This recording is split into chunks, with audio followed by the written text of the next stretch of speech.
Michelle Goldberg says the cure for overpopulation and for underpopulation is the same: allow women their full human rights. European culture is going to change, but I don't see anything outrageous or completely ethnocentric about people wanting to preserve some of the great values of European culture, you know, equality, feminism, gay rights, social democracy.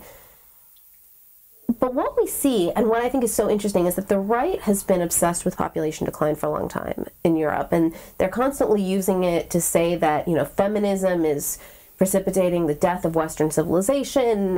Europe is going to be overrun by Muslims who are outbreeding us.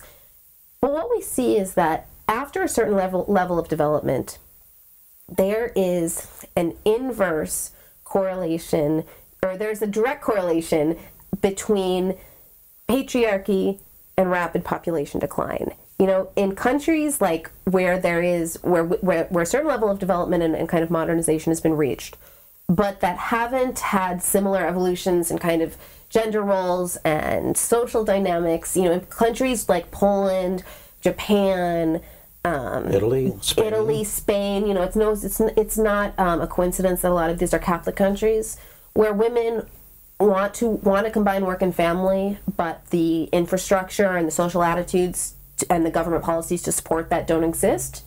They're not having children. I think I call that chapter the birth strike.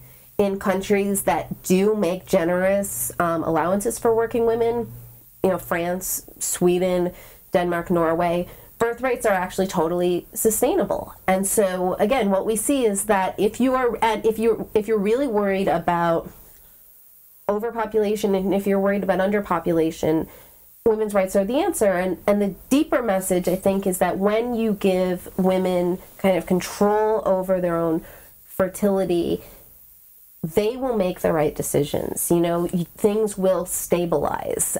People talk about feminism as if it was this kind of destabilizing and chaotic force, and if we could just go back to this earlier way, we would all live in harmony. Whereas in fact, I think that in today's world, women's rights are kind of a harmonizing and a stabilizing force.